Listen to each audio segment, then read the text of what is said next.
حضرت زکریا علیہ السلام حضرت یحییٰ اور حضرت عیسیٰ علیہ السلام سے ذرا پہلے کے نبی تھے، تو ان کا رول جو تھا آنے کا مقصد کیا تھا بطور نبی؟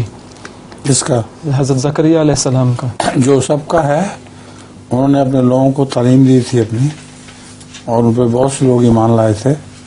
نبیوں کا تو ایک ہی مقصد ہوتا ہے آنے کا، اور پھر خدا تعالیٰ کا نشان بھی دکھانا تھا. انہوں نے بڑھاپے کی عمر میں خدا تعالیٰ نے آپ کی دعاؤں کو سنا اور آپ کو حضرت یحییٰ جیسی اولاد عطا فرمائی.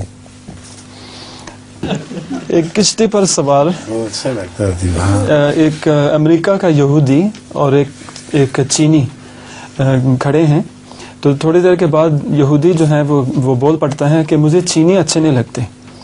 تو چینی نے پوچھا کیوں؟ تو کہتے ہیں اس لیے کہ انہوں نے پرل ہاربر پر بمباری کی تھی. اچھا. تو چینی کا نہیں، وہ تو چینی نہیں تھے، وہ جاپانی تھے. کہتے ہو جاپانی، ویتنامی، چینی سب ایک جیسے ہیں. تو تھوڑی دیر کے بعد پھر چینی بولا کہ مجھے یہودی اچھے نہیں لگتے. تو یہودی نے کہا ہم نے کیا کیا؟ تو کہتے ہیں یہودیوں نے تو ٹائٹینک غرق کیا تھا. کہتے نہیں، وہ تو آئس برگ نے کیا تھا. کہتے ہو آئس برگ، اسپیل برگ، گولڈ برگ ایک ہی بات ہے.